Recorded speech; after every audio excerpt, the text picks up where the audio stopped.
Welcome, everybody. Welcome to all you online as well. Welcome aboard, guys. Welcome to another amazing night of learning the holy words of Rabbi Nachman of Breslov, as well as many other tzaddikim. Tonight's going to be an incredible Torah night of learning really, really deep stuff. It's going to make you think a lot. And I want to have some quick announcements first before we start tonight's class. Number one. Coming up this Saturday night, Baruch Hashem, we have another incredible treat for all you guys. We are having a beautiful Melava Malka here at Young Israel, North Miami Beach, with incredible words of Torah from Reb Chaim Kramer, who is like the highest level Breslover, if not in the world today. He's up there. He's written all the Breslov books that we have in our hands, including this one. And he's one of those incredible individuals. He'll be here with Rav Yosef Karduner, who will be rocking out his beautiful music in tandem with Reb Chaim Kramer. It's going to be amazing, Bezrat Hashem. So for those that are local here in South Florida, definitely come out. I think it begins at like 9:30 p.m. Motzei Shabbos, there'll be food, l'chaim, the whole 9 yards. So please tell your friends, and it's going to be amazing. What's else? Next Tuesday night, we will not be having a class here, because the following night, on Wednesday night, we'll be doing an incredible night of meditation at the House of More. And for those that have been to the House of More, it's a really cute little fun place. But specifically, what I love about that place is that outdoor patio, malaka, whatever it's called. What? Yeah, gazebo. But Bezrat Hashem, it's going to be amazing. They told me that they're like maybe had enough space for maybe 50, 60 people tops. And they just called me. They're like, we don't have any more room. What do we do? And I said, I don't know what to tell you. But if you want to still try to click on the link and go and just show up and figure it out, go. But it's going to be amazing. Bezrat Hashem, I'm looking forward to adding on new stuff to the meditations that are going to be, I think, really, really awesome. And we're also looking to we'll learn a lot of Torah before we start to open up the hearts and get ourselves in the mood. So it's going to be really, really beautiful. Bezrat Hashem, that is next week on Wednesday. What else do we got? Yeah, I think that's good for now. Also, want to say today's also a very auspicious night. We have a lot of birthdays. We have the birthday tonight, and part of tonight's sponsorship. It's in honor of Hanan Shlomo's 42nd birthday, who is standing to my right. Happy birthday. Thank you. 21 years old, guys. 21 times 2. Happy birthday. Thank you. Hashem should bless you. You should bless everybody, by the way. After the class, you'll be giving blessings to it's your Hebrew birthday tonight, or it already passed? Already passed. It's coming. It's not tonight. Okay, fine. You can just bless everybody. Hashem should bless you with an incredible year of good health, happiness, joy, parnasa b'shefa, and you should feel close to Hashem every single day. And also that the Or Ein Sof should shine down on Klal Yisrael with unlimited bracha and shefa. Beautiful. Tonight, we're also learning Lilu Nishmas Yishai ben Miriam Zichrono Lebracha. May his neshama have an aliyah. Local person from Hollywood. Some people here in the community know him very well. Young guy, passed away tragically. We dedicated the class last week in honor of his name. And again, may his neshama have an aliyah. I think these Torahs are definitely going to be putting him up there in high places in Shemayim. Also, tonight's class is dedicated by Rina Bat Jacqueline, who is also her birthday tonight. Happy birthday. I see you here online. Welcome. And she should be blessed with great health, nachas, and good chinuch for her children, shefa, bracha, and shalom bayit with her lovely husband. You guys should be blessed with everything you need and so much more. Oh, okay. Now that we got that out of the way. Oh, and also tonight's class is in memory of my mother, Devorah Fega Bat Shmuel, Zichrono Lebracha, and my father-in-law, Menachem Mendel Ben Elchanan, Zichrono Lebracha. May their neshamas have an aliyah. Who's here for the first time in The Lost Princess? You can raise your hands. 1, 2, and 3. Okay. And kind of most, yes. And we also have Moshe Baruch in the house. We should just bring it, just like, and for those that don't know, we have a celebrity also in the back right. So the celebrities everywhere here. Moshe Baruch is doing incredible work. He has something called the Keter project. And basically what he does is he's bringing in not just like whatever Jewish books, but like ridiculously amazing, important Jewish books that are so impactful. He brings them out, he gives them out for free, ships them out everywhere, just so people can have free books to learn. It's one of the greatest ways to do Kiruv is having people have time to learn, and not just any book, amazing books, right? The problem is you're taking home too many books. And this is the problem that we all have here right now recently. We'll talk about it tonight because it's too many books. It's too much information. What are we doing? It's like, we just can't get enough of Hashem. It's amazing. Okay, Baruch Hashem. So Moshe, nice to see you with the Rebbitzin Keter. Thank you so much for coming. Okay, Lost Princess. For those that don't know, again, we'll sum it up and see how fast I can do it today. Rabbi Nachman wrote a lot of incredible books. He also wrote 13 stories. One of his stories, which is one of his most famous ones, is called The Lost Princess. What is The Lost Princess? Well, it's a fairy tale story, but as we've learned already, it's the deepest of the deepest of the deepest. So many secrets, Kabbalistic secrets, tools for life. And basically, it's all about this character, which is the viceroy. What happened was that there was a king who had 6 sons and 1 daughter, the princess. And one day, and it says that the king loves the lost princess. He wasn't lost yet. He loves the princess. And the princess, one day the king got angry with her and yelled at her, and she went to her room, as we all know what that's like with our children. Except the problem was that the princess, they woke up the next day, that, you know, like it's a parent, you walk into the room to say hi, and she was gone. And they didn't know where she went. And so the viceroy, who is this, as we like to call, the tzaddik figure, the incredible personality that is really inside of all of us, who always wants to do right, and he always wants to do good. His job is to find the lost princess. The lost princess represents the love, the excitement of Hashem, of Judaism, that it's alive. We learned about how the lost princess is something that's internal. It's not something that's external. It's what's in your heart. It's emunah, it's faith, it's intention, it's kavanah. It's all the things that are on the inside that nobody will ever know. It's not the exterior. Hashem loves that a lot, as we've learned. So this has been a long-going story, fairy tale story of this viceroy trying to find the lost princess. And now that we've kind of set the stage, hi Yaakov, you're late. Thank you so much. Attention for you.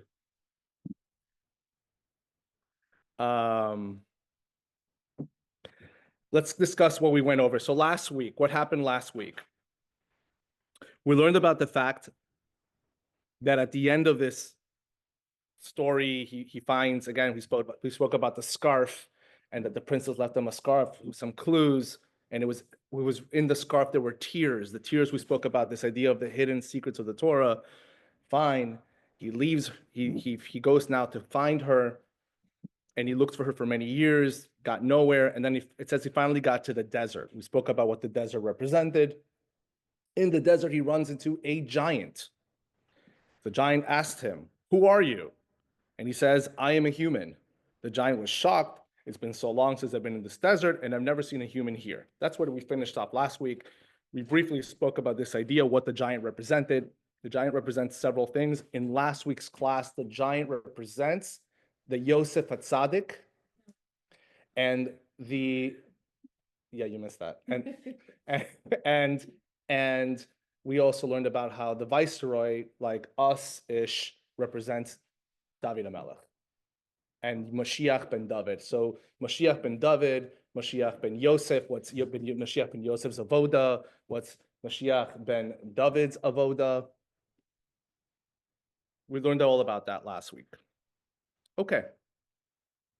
So now the story continues. Take a look at that front page, guys, in the bottom paragraph. The viceroy tells him the whole story about how he was searching for a mountain of gold in a palace of pearls, which we spoke about what that meant. The giant responded, certainly this place does not exist. You repressed him, telling him that his mind had been led astray by folly. You're crazy about this whole mountain of gold. There's no such thing as this place of that. For it was clear that no such place existed. So once he tells him that, hey, sorry, buddy, there's no such thing as this, because for the people that don't know, he was told in this scarf that the lost princess left him with tears, you got to find me now in this place called the Mountain of Gold in the Palace of Pearls. So now he has to go find this magical place. So the giant's like, sorry, dude, there's no such place like that. The viceroy began to cry very much, for he was certain that the place existed. The giant repressed him again, saying, it is certainly folly, you're crazy. And the viceroy said, it certainly exists. Yes. Sorry, who's the viceroy? The tzaddik. Yeah. Okay. Now, here we go, because we're going to go have some fun with this. Rosh Shlomo Carlebach taught about, there's two different types of people in the world. And at the end of this class, we're going to actually go through a mini part of that Torah just to bring it all home at the end. But he spoke about two different types of people. He spoke about sun people and moon people. What are sun people? So sun is this idea, going back to this idea also of the six suns, which we'll discuss, the idea of outside, surface-oriented, shallow, which is what? This idea, and first we're going to talk about on a materialistic end, right? Focuses on appearances on the outside, external success. Look at me, judge me by what I do. And on a spiritual level, he's not a spiritual guy. Or a woman, spiritual person, right? There's no deep spiritual aspirations. He lives without inner struggle or failure, meaning he is just a person who is 9 to 5, clocking in, don't need to look so much into it. Like, let's not go so deep. Let's just go with the basics. That's one thing. He's happy and content with where he's holding spiritually. He's not a person that's looking to grow. Like, leave me alone, all right? I'm going to go to shul. I'll go to the minyan, or I don't have to go to the minyan. I'm going to light my Shabbos candles. Just leave me alone, okay? I'm not here to go really deep right now, okay? 9 to 5 Judaism. Thank you so much. So he's not looking to go deep. He's not a spiritual person. He's not troubled by how he sees Judaism and he's like trying to like figure himself out. He's not looking to grow. And this is the one, again, going back to religious perspective, it's real, because now you got to start thinking about whether you're a sun person or you know a sun person, right?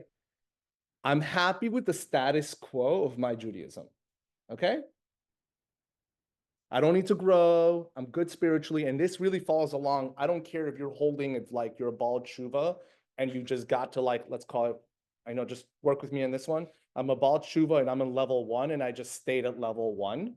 Could be something along the lines of like, I started keeping Shabbat and I did kashrut and I'll go to a class maybe once every like 2-3 weeks.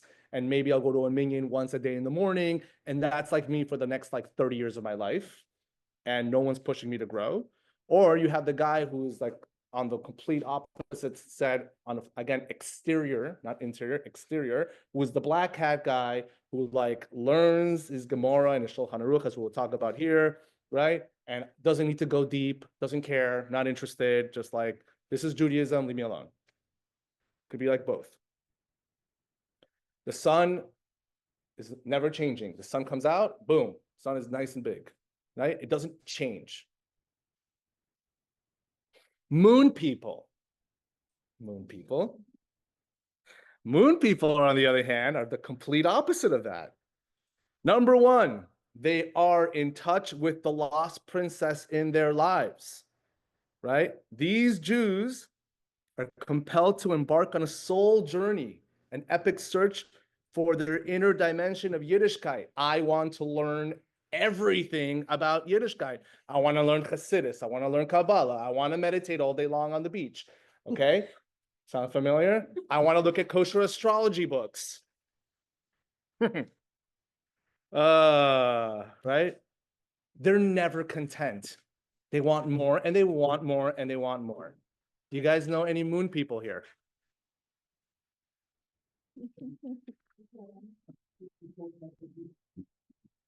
Look what Rav Kook says. Oh, Rav Kook. Rav Kook in Oros HaKodesh says about the moon people.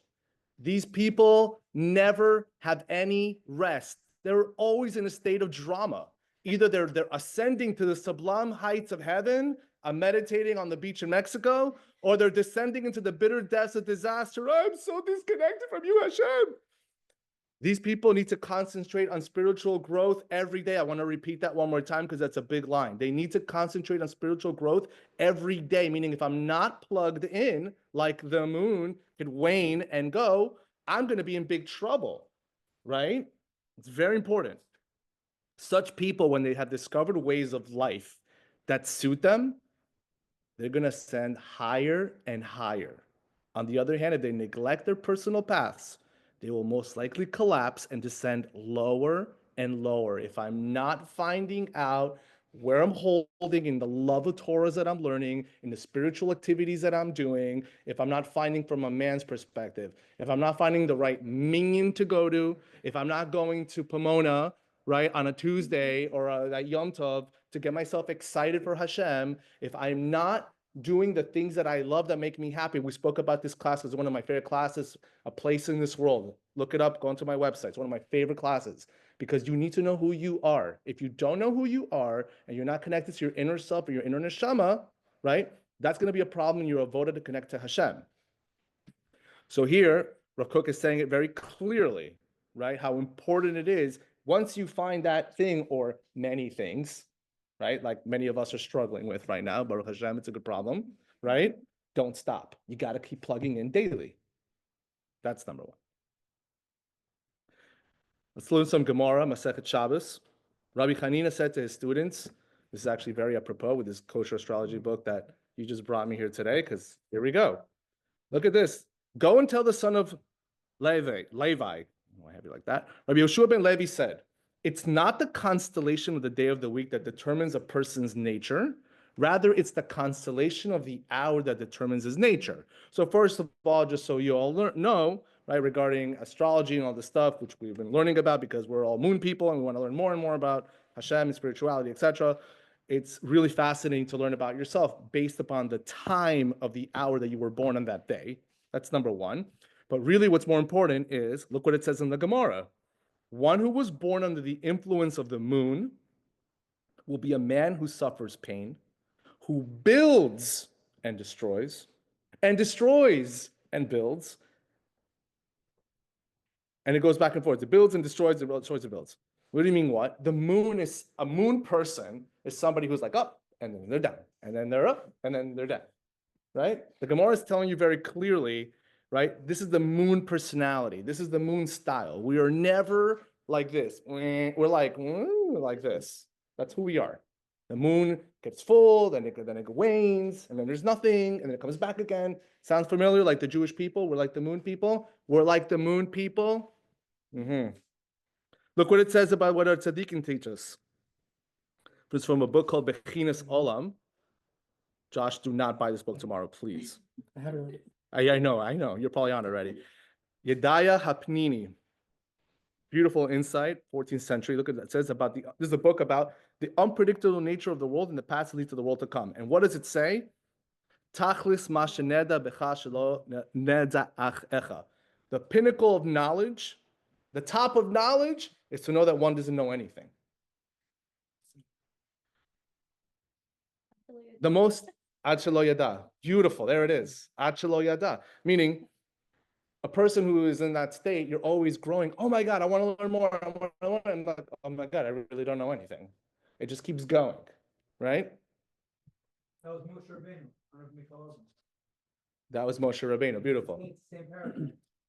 The one who speaks the most to God is the humblest. Beautiful. You're allowed to call out in this class and just, Oh, okay. you can do these things. It's fine.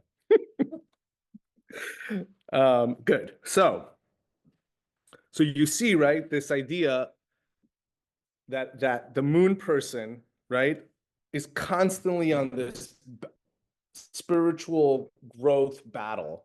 It's constantly, I want to learn more. I can't wait to learn to the next thing and the next thing. And then when you're learning something else, you're not like, again, we're going back to the sun mentality. Learned it, cool, I'm good. We're done. We're coasting now. The moon is like, I learned that, like, I want more, and I want more. For my Chabadniks, anybody Chabadnik here? Nobody? Kind of? The Mitzler Rebbe. The Mitzler Rebbe. Look what he says. Beautiful, beautiful. One whose heart is constantly worried stands on a very high level. For the source of his angst is not the desire to obtain something of the physical world, but rather because of the inner core of his heart is bound with the infinite one to the point that all other desires are completely worthless to him. I don't care so much about the physicality. And by the way, you could have a lot of money. I don't care so much about the physical stuff. I am now so committed to the spiritual of myself, my family, my growth, me, my wife, whatever. That's the reason his heart is constantly worried. When will I finally merit to perceive the face of the living King, the light of the infinite one? Like, how often are we thinking about that? Like, when am I going to be able to have Hashem's light face like on me? And I feel the connection to Hashem on such a high state, i.e. see Wednesday next week, we'll get there.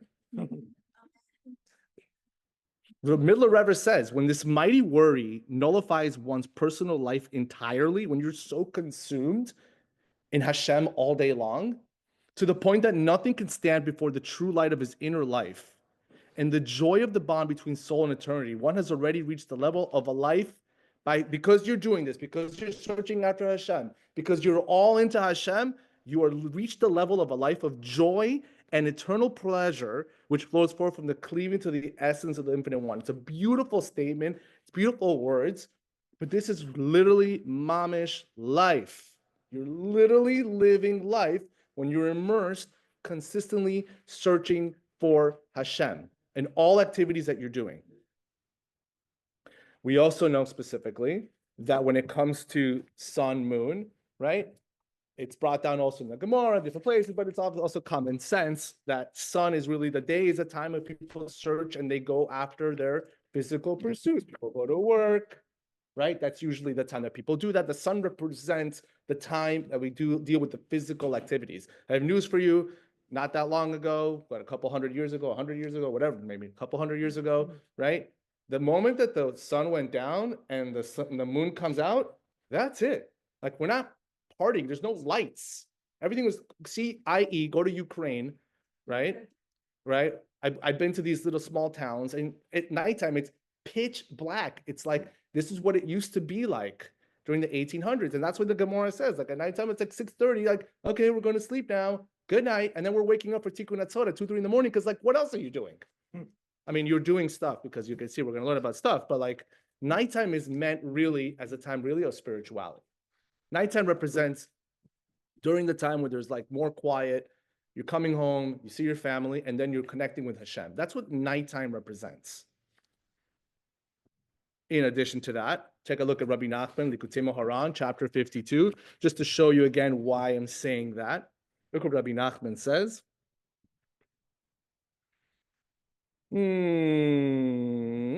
He says, "Ve'iyefshar labo lidei bitul," and the only way a person can get to bitul, complete nullification of himself.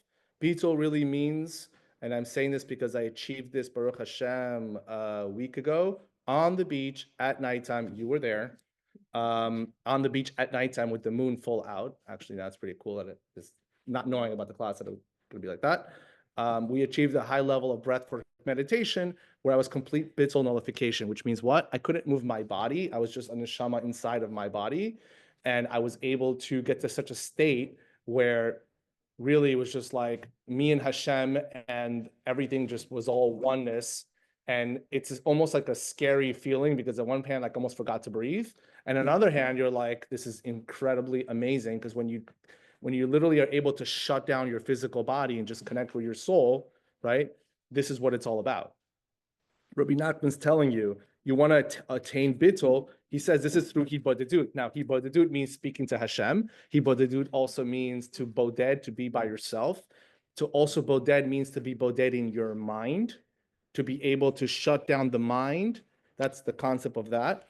Rabbi Nachman says, Ki shemi boded mifaresh sichato beino lebein kono. And he says, secluding himself and speaking at length with Hashem, you can get rid of all your physical desires, your bad character traits. The point he managed negating all materialism, and he's connected with Hashem.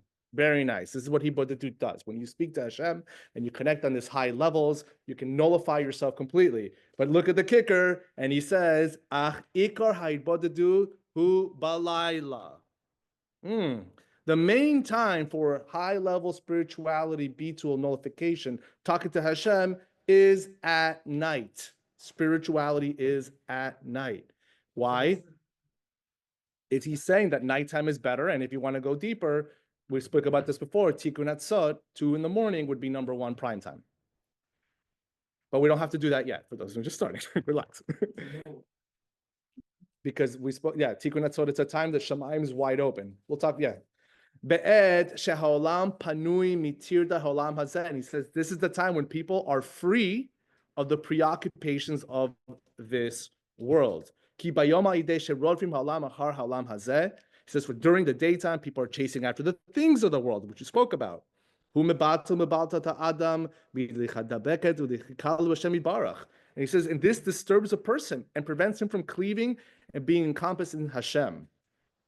And even if he's not preoccupied, listen to this because it's so amazing, because now we're talking about energy in the world. He says that even if that's the case where people are not preoccupied and they're not chasing, they're not chasing after the vanities of the world, even if that's the case, as a result of the fact that even let's make it simple. It's 11 a.m. I'm in my house alone, and I want to bitul nullify myself. I want to do this breath work. I'm going to speak to Hashem, whatever. Because of the static of the energy that's surrounding me, people are out to work, people are talking, people are up, all around me. All of that is like how do you call it? Interference, thank you. Interference in the air in regards to me letting go and getting completely connected to Hashem. It's amazing.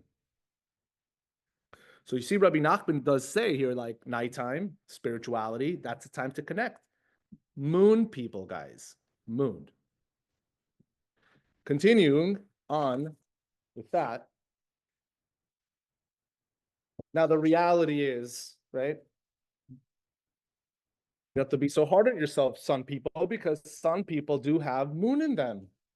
And moon people also have sun in them, right? We have mix. Now, with that being said, now here comes the next important question, right? Why is it that the sun person, right?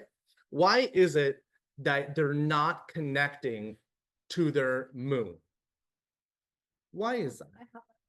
You have that question. So the first, and again, these are, some of this could be theoretical, but some of them could also be like legit. And I'm going to say like this. Number one is, the reality is, i.e. see kosher astrology, but the reality is people have different natures of how they're born, how they are, right? There's certain things that we are drawn to. This one is going to be nature, but I'm going to go on a hard one here, because I also know for a fact that one of the reasons why sun people are not going and revealing their moon people is, as I write here, because of discomfort and despair. What does that mean? And if you're a sun person, hear me out. I'm with you. My heart is with you guys, okay? But if you're not a sun person and you don't relate to this, sit back for a second. Some people, right? They try to connect with themselves, right? It could be that chas v'shalom, they lose a family member, right? It could be that therapy. It could be they went to an inspiring shiur, right? They're going on a meditation retreat. Oh. Yeah. And then they start feeling meaning, and then all of a sudden they're very inspired, and all of a sudden, oh my God, like, yeah, like I'm gonna go in with my feelings, I'm gonna check in there. And then what happens? What happens is that once they get vulnerable, they're dealing with their feelings and they're like getting in touch with themselves. And I'm gonna say this to be fair, more for, I would say, because women in general are more in touch with their feelings than men are, but for sure with different men, for sure. If they try to do something and there's no quick change and they're not growing from it, right? They just give up. They just give up. Obviously, this could be for women as well, right? And they get embarrassed for even trying to do something different. They knew, like, you know what? Let's give a perfect example. Let's go one for fun, right? All of a sudden, people are now doing, oh, let's go to the meditations and we're going to learn and we're going to feel. And so some people are like, either A, you go for one time and like, well, I didn't really get much. Like, this is stupid. You know what? I'm out. And by the way, you should know, I know people like that right now, that they tried one time, they tried 2 times, they tried 3 times. And they're like, and it's a well-known thing that, like, for example, with meditation, it's like a muscle. You have to work at it. It takes time. Okay. Your brain can't just, you're not going to go to 0 to hero overnight. It doesn't work like that. It takes time. But if I do it 2 times, 3 times, and nothing happens, I'm out.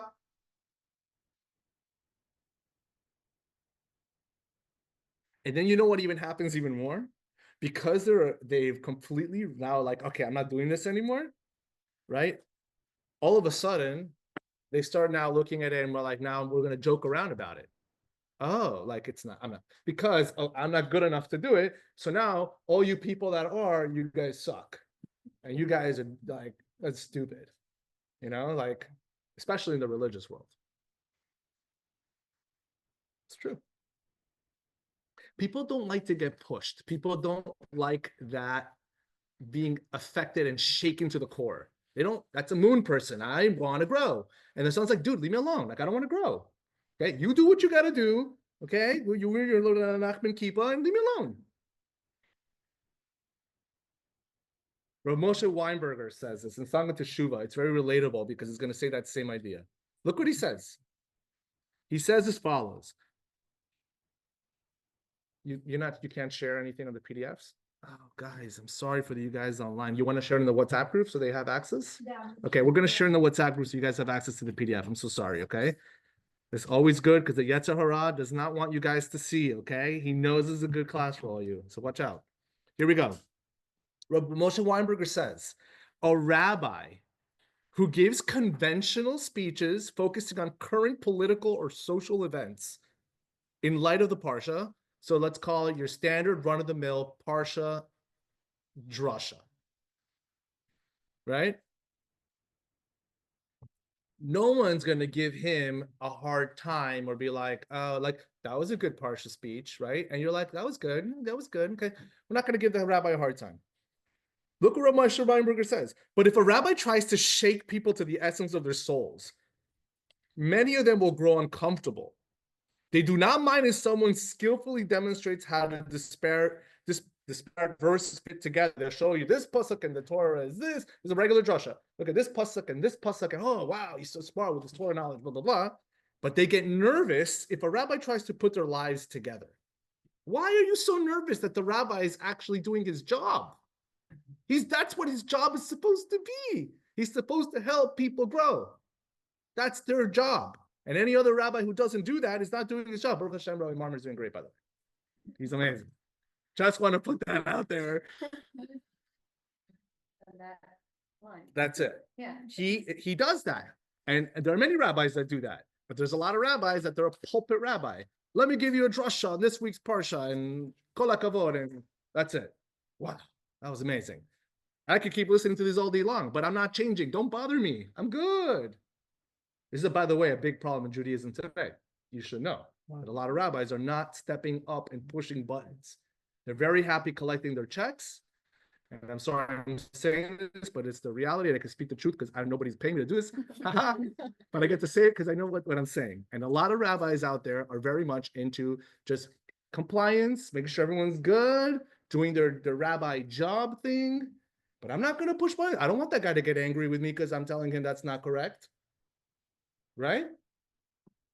They still want his donation. Yeah, well, that's that right. Here we go. Fine.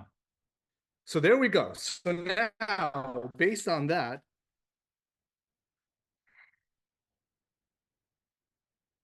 look what I have here. I wrote here, and I try to sum it up for you guys here, right? You are scarred. I went to that meditation. I did it once, twice, 3 times. Didn't work. I'm just giving it as a fun example, right? Right?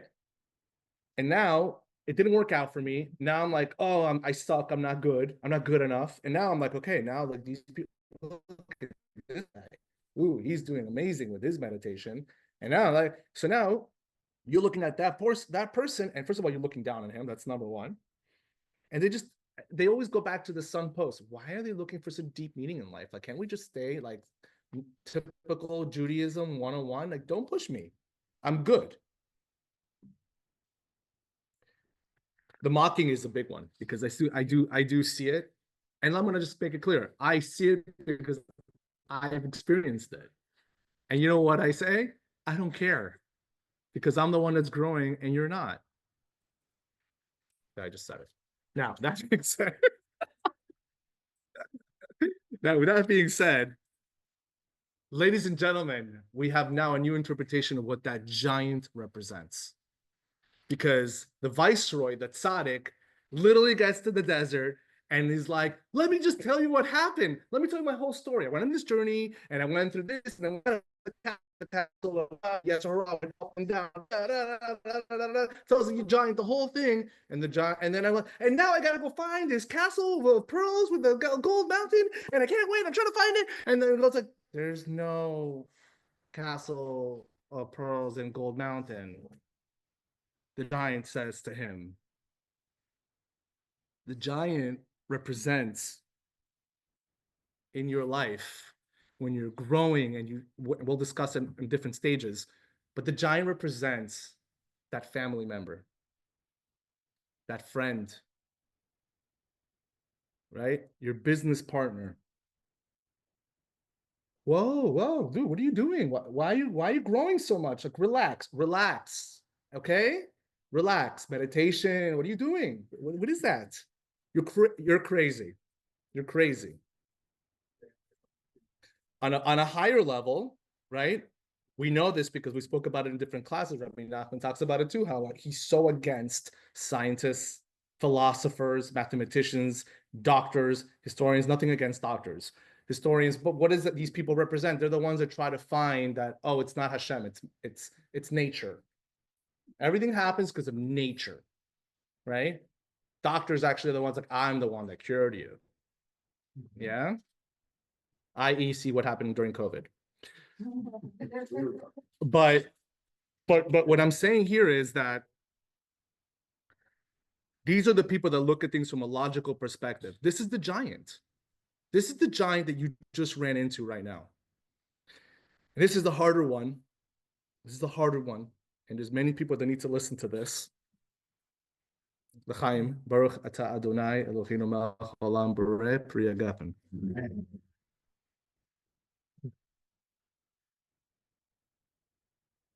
It's brought down that the giant also represents great Torah scholars who are very strong in their Yiddishkeit on a purely intellectual level. Meaning they're all about wisdom, they're all about learning, right? But they don't have this lost princess mentality like Emunah and prayer and go talk to Hashem Yitbodedut and Simcha and serve Hashem with simplicity. And we spoke about humility, all the things we spoke about. What does the lost persons represent? And yearning and desiring Hashem and being brokenhearted in your connection to Hashem. Like this is the lost princess going deep into your heart. These rabbis, Torah scholars, okay, they're very much about wisdom, Gemara, halacha. But if you're going to talk to me about Likutei Moharan, or you're going to talk to me about go talk to Hashem, you're going to learn, you don't want to go talk to Hashem? What are you, crazy? They don't work like that. Look what it says in Masechet Chulin in the Gemara. Rav Shmuel bar Aha said before Rav Papa in the name of Rava bar Ula, listen to this, that the angel, remember, Esav, right, was about to fight Yaakov, right? Yaakov was about to engage with Esav. And he says on his way back, he goes back and he wrestles with the angel of Esav. You guys know the story? I don't have to repeat the story. We all know the story. He wrestled with the angel of Esav. In the Gemara, it says that angel appeared to Yaakov as a Torah scholar. Listen to what I'm saying to you, how deep that is. Esav represents the sun person. It's all about my external elements. It's about those 6 sons. Remember, we both spoke about the 6 sons. Look at me, I'm Mr. Chesed. Tzedakah, look at me, I'm the one giving. Have everybody look at me. Oh, look at me, I did Masechet Kedushin, and oh, I'm in this Gemara group, and look at me. Yaakov, do you look at me? Don't look at me. Right? And how many hours did you learn Gemara today? Oh, okay. And did you memorize it? Oh, you didn't memorize it? How come you don't memorize it? Oh, okay. So look at my accomplishments, exterior. This is Esav. This is the sun person. The angel fought with Yaakov. The Gemara says, one interpretation, it was a Torah scholar. The Torah scholar, that rabbi, who's giving you a hard time because you're focusing on the inner. Look at the next page. I found this on AI. I have a lot of time and effort on this, guy. Take a look at this. Oh, you guys online can't see it. Look at this. Take a look. No, there we go. Take a look at that. That is the giant. The giant is holding up the tree on his shoulder, okay? Put a lot of time on this, okay? Yes, I did it at AI. Now, look, but look how significant it is. Remember, he runs, the viceroy runs into the giant. If you look at the story, it says the giant was holding on to trees on his shoulder. That's what it says. Look how deep this is.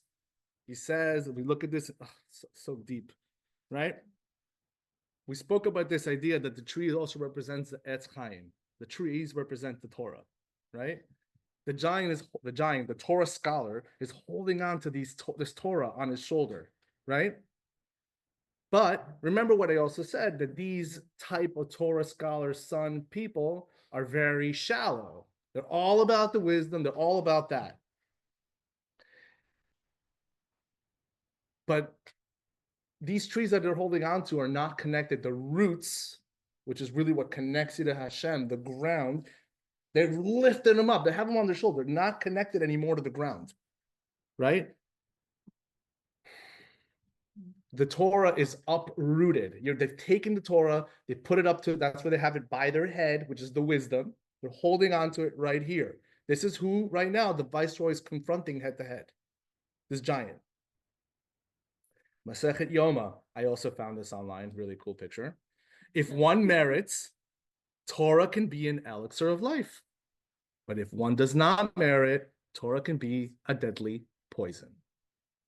Just because you're learning all your Torah does not mean, okay, that you're doing everything right. Doesn't mean that you're really serving Hashem in the level that he wants. I'm not taking away from the fact that you're going to get the schar in the mitzvah for learning Torah. There's also a concept of learning Torah lishma. Why are you learning Torah? Are we learning Torah because I want to be smarter than the next guy?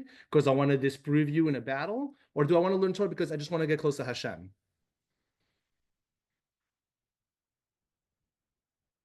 Right? So people can learn Torah, and it doesn't necessarily apply in the correct way to an individual to really live. You have to learn Torah for the right reasons, lishma. because they just want to get close to Hashem. I'll say this out loud. Yaakov, I can say it. It's fine. I'll say it. I'm in a group called Kenya Masechta. We learn Gemara, right? And everybody it's very important. Oh, you have to do the review and this, and you have to learn, and it's beautiful, right? But like whether I did the review or I didn't do the review, and if I just show up to the class, I'm like, look, I'm here to connect to Hashem. Like I'm simplifying why I'm here. I'm learning Torah because I just want to get close to Hashem. That's it. Like, don't talk to me about like, because I didn't know this paragraph, I can't believe you don't know this. And I'm like, dude, I don't care. It's nice to learn it. And when you learn it, it's beautiful and it's geschmack and you learn the Gemara, like, yeah, you know it over and over again. And you know, and it tastes good and it's sweet. It's all beautiful. But why are you doing what you're doing? The whole point is not about the wisdom. The wisdom is great. It's just because I want to get close to Hashem, because Hashem told you, learn Torah. You understand the differences? I'm a moon guy. You hear? And now this giant, this Torah scholar, yeah? He's so committed. He says, you know what Judaism looks like? I'm learning Gemara all day long and I'm learning Halacha all day long. That's it. That's Judaism. Sound familiar? Does that sound familiar? No, because a lot of people, I'm going to say to everybody like this. For those people that come from Chabad communities, modern Orthodox communities, the Baal Tshuva communities, I have news for you. In general, you will not run into those. I know. I came from one. When you get to communities that are much more Torah-oriented, Black Hat-oriented, that world, you run into that. And you see how they prioritize that. And I'm not taking anything away from learning Gemara and Halakha. We're all good. But I have news for you. There is more to Judaism than just that. And if you're so hyper-focused on that, and you forget about the extracurricular activities, which actually could be even more important than that, right? That's a problem. They try to delegitimize people that are focused on go talk to Hashem for an hour. They try to delegitimize people that we're going to go right now do a meditation retreat in Mexico because I'm going to blast it in my body and connect to Hashem on the highest level. And you know why? Because they're not educated. They don't know the Torah sources. Everything is, let's say, on a simple level. If you learn it and you understand it, no. And then also from the Ashkenazic perspective, they'll also say, did I insult you, Mr. Bress? I love you so much. I know. Can you get me what's He's my boy. I consider. Yeah, it was like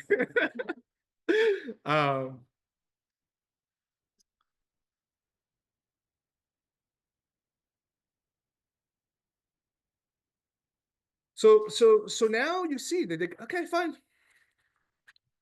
I just want to go through another important thing. Rabbi Nachman talks about, this is why it's scary, because people run into these giants, they run into these Torah people, these rabbis, these Torah scholars, and the Torah scholar says like, dude, what are you crazy? Why are you doing this? Why are you doing that? That's not okay. That's not right. That's not the way we're supposed to do things.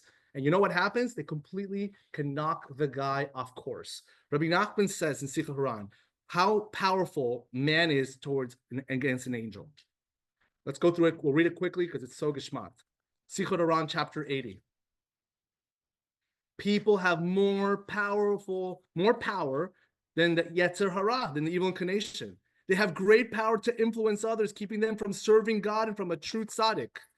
The evil inclination is given power only in a particular realm. But man includes everything. Therefore, a person can do more to deter another from Hashem than can the evil inclination itself. So to be very careful. It's very scary. And I'm also thinking about this right now also for my own children. Because I don't know what rabbi teacher they may have that might discourage them in this path. I don't know. Stay tuned for that because I don't know what's going to happen with that. But we're working there because if it happens, they're in big trouble. Anyways, chapter 81 says as follows. God, I'm going to get kicked out of the shul. Other people can... You're with me, right? Okay. Other people can hold one back greatly. Rabbi Nachman says, if you were alone without the negative influence of others, you would always direct yourself towards the path of life. You might be confronted by every type of confusion, worry, and frustration, but still you would eventually end up on the right path. Even if you sinned, you would regret it and find the true path in the end. Okay.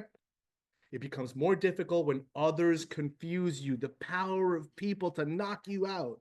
You might associate with those who think they know something about philosophy. That rabbi knows a lot. Or you might associate with cynics who are involved in studies that ridicule everything sacred. You're friends with people that are whatever the reason is, they find Torah, they find this thing that's not correct. Don't write. Why are you wasting your time? Right? They confuse you. They can frustrate you. Such people can confuse and confuse. The world may consider this sophistication, but it can lead to great confusion. Okay.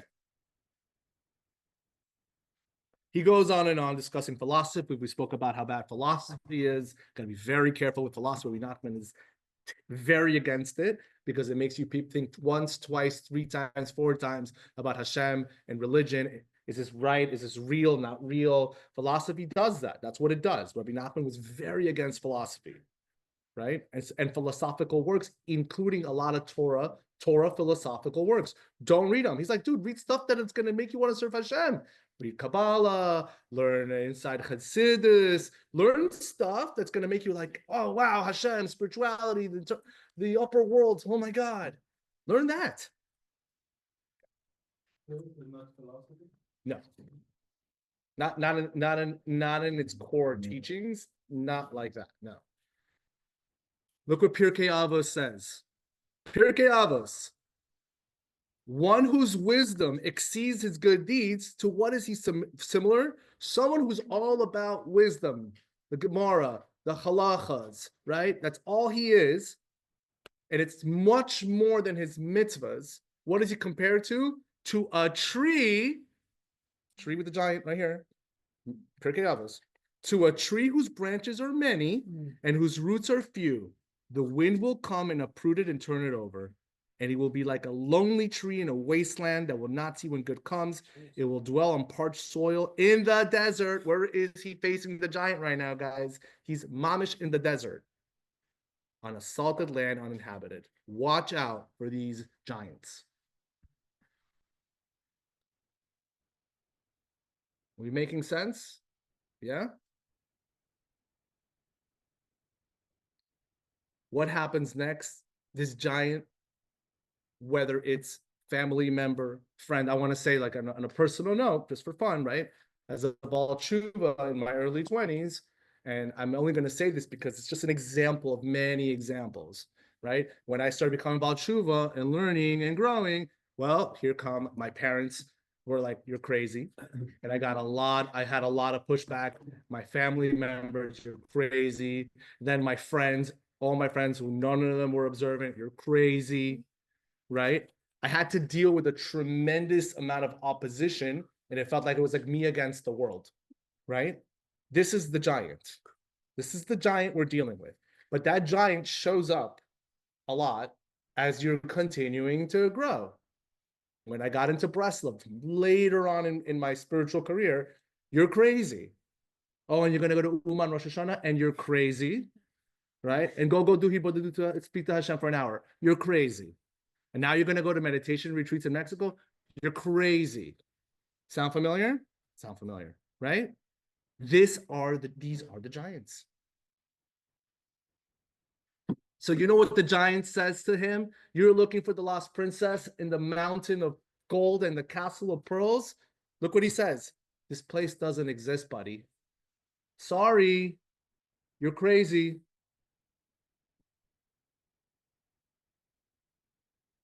Why are you always running after tzaddikim? Why are you going to look for segulot? Why are you going to, why are you learning about meditation, right? Why do you have to learn kosher astrology? Why are you going to your cacao drinking thing? Oh, okay, that's nothing to do with Judaism, but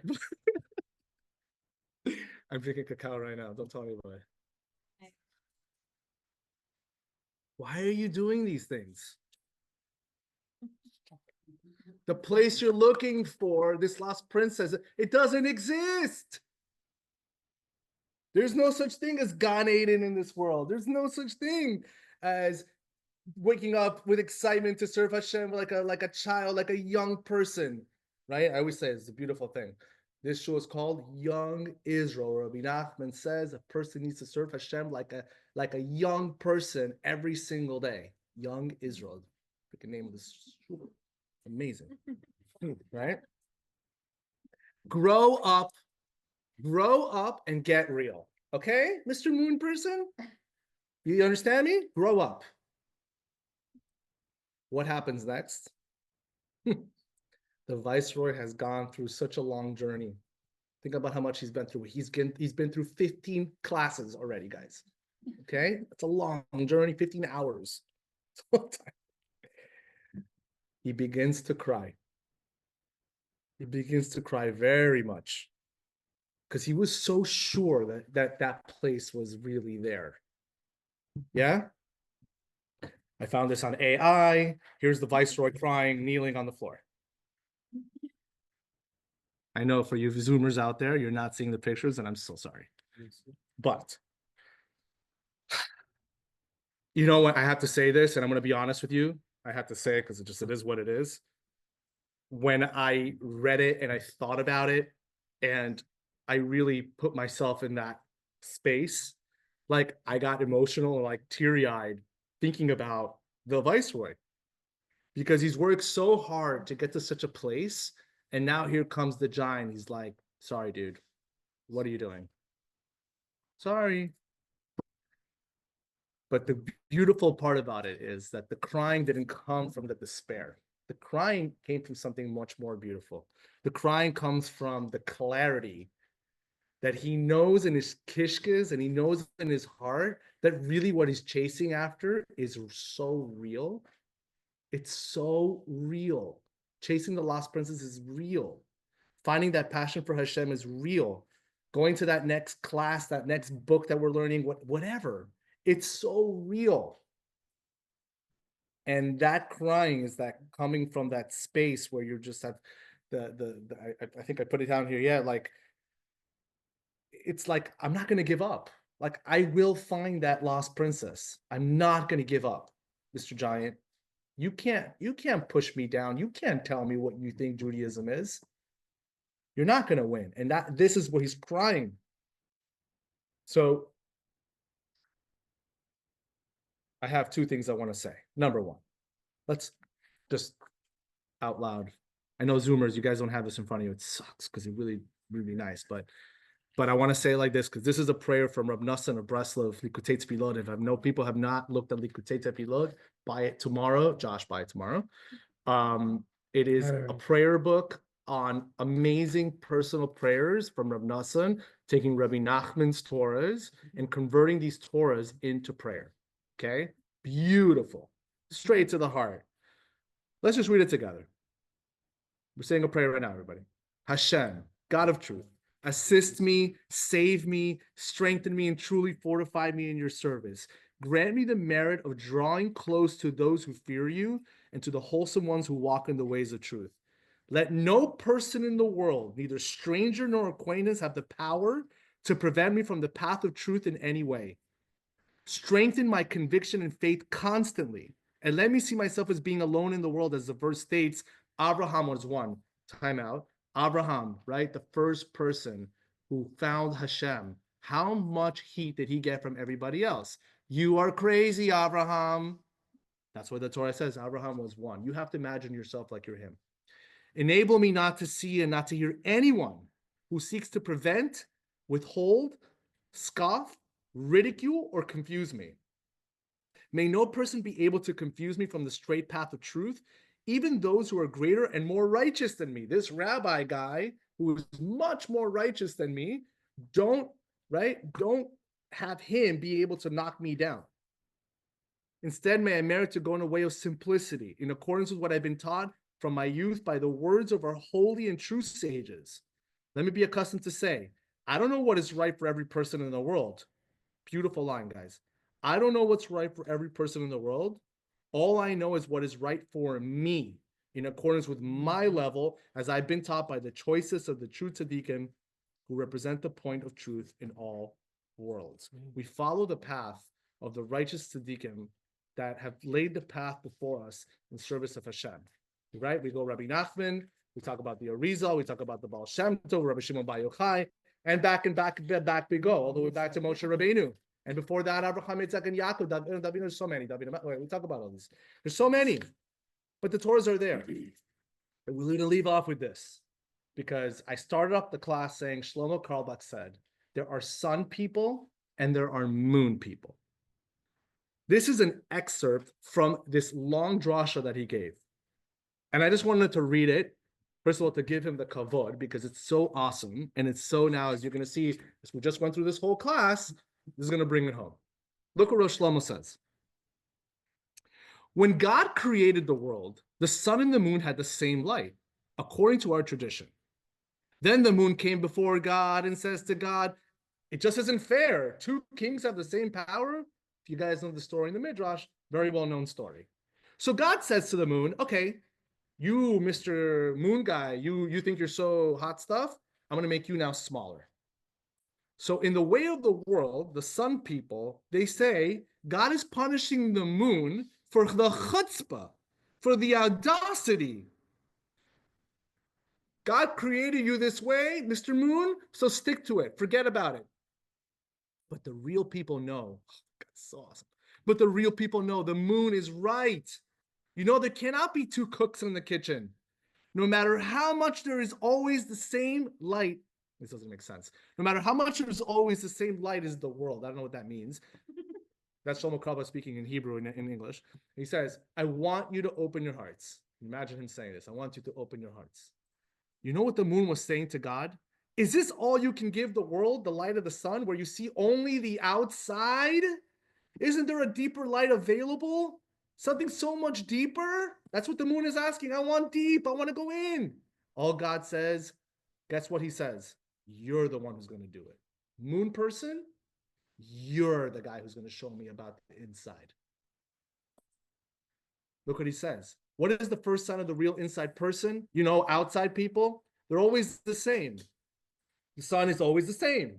Either they love you or they hate you. And when they love you, they're always like, hi, are you God? I don't know why he says that. So stupid, so meaningless, he says. Basically, the sun person is a person who is very much straightforward. But he says the moon people change all the time. One day I love you. One day I can't stand you. One day I'm full. One day I'm not shining at all. That's a moon person. Up and down, up and down. You see, the more real it is, the more I have to say it every second. I want you to know I had a great rabbi, my teacher. He says to me, if you ever want to be anything in the world, then it has to be clear to you. Whatever you knew yesterday is meaningless today. That's a big statement also, what he just said, meaning today is today. Whatever happened yesterday is irrelevant.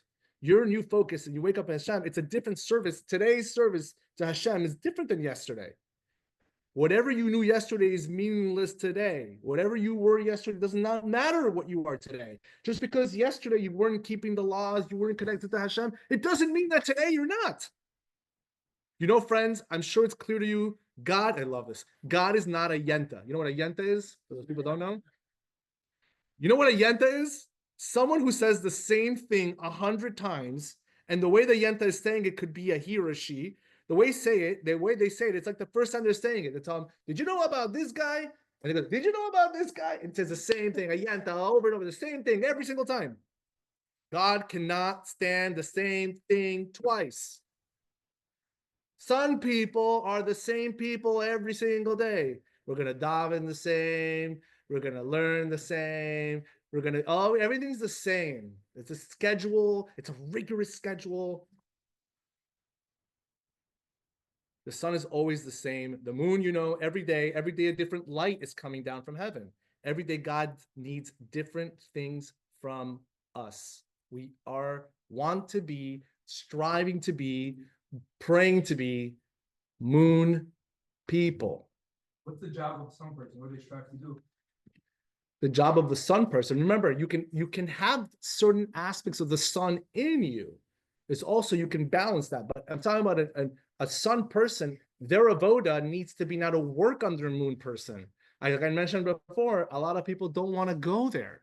They're so focused and hyper-focused on this is the path. Don't talk to me about anything else. And I'm not just that, because I feel uncomfortable that you're going to be like that. You shouldn't do it either. The big difference in thought between Shlomo Karlebach and Rabbi Nachman. Shlomo Kalba quotes Rabbi Nachman all the time. So is his thought kind of the Rabbi Nachman path? Yeah, 100%. Rabbi Nachman is the one who will tell you everything we're learning about right now. This is all Rabbi Nachman's teachings in a nutshell, in regards to the importance of service of Hashem and working on serving him on the highest level. And obviously, we're very focused on the inside because Hashem wants your heart. Is he like a modern Rabbi Nachman? Shlomo Kalbach? No, completely different figure, concept. It's a different thing. Now- Very much into loving kindness. Yes, As a really big value. yes. So, with that being said, as you can see, we're going to continue on with the story. We'll probably have a good solid, maybe 5 classes left, maybe. I think if we could just do a quick takeaway from tonight, it's number one, you should know that those giants are real. They're real. They're always going to show up in your life. You have to call them out for who they are. You can't let them beat you down. They cannot let your spirituality beat you down. They can't knock you out. You have to learn how to get above them. And if anything else, I'm going to say this, I'm going to flip the story a little bit. You need to be a giant and match yourself up to them face to face and put them in where they need to know. Meaning, if you can support what you're saying with Torah sources and show them specific things, then they're going to learn, oh, maybe you're right. Oh, wow, I never thought of it like this. Okay, that's a very important thing, because once you show Torah, then they have less battling to do with you. Number two is, at the end of the day, whether they battle you or not, ignore them and move on. It's a part of life. You're gonna have detractors. It's just part of life. So B'ezrat Hashem, my blessing to all of us is, number one, we should continue to try to strive our best. Whether you're a sun person, you need to learn how to be a moon person. You should be successful and digging deep. Don't be afraid. Have no despair, right? Face your inner self. Go deep where you need to go deep, even if it hurts, even if it's painful, even if there's previous trauma, whatever it looks like. Go inside yourself and find Hashem there for those people that are struggling on that level. And from the moon people that are literally living on planet Mars, on another galaxy, keep flying, keep going. Don't stop. Be consistent with your learning in regards to as much as you can, whether it's Gemara or Halacha, but combine it with Chassidus, combine it with higher levels of consciousness, connect to Hashem, search, go, more. Don't stop, because moon people, as you just learned, cannot stop. If you stop, it's your spirituality goes boom, which is very scary. It's very scary. If you're not plugged in, you will drop, you will fall. That's a huge lesson and takeaway for moon people. B'ezrat Hashem, we should be zoche to feel the fire of the tzaddikim within our souls. It should feel really, really close to Hashem, all of us. And B'ezrat Hashem, for those that are here, I'll see you Saturday night. And B'ezrat Hashem, for those that have not signed up yet, go online, click on the link, come next Wednesday night, and we'll have some fun. Much love.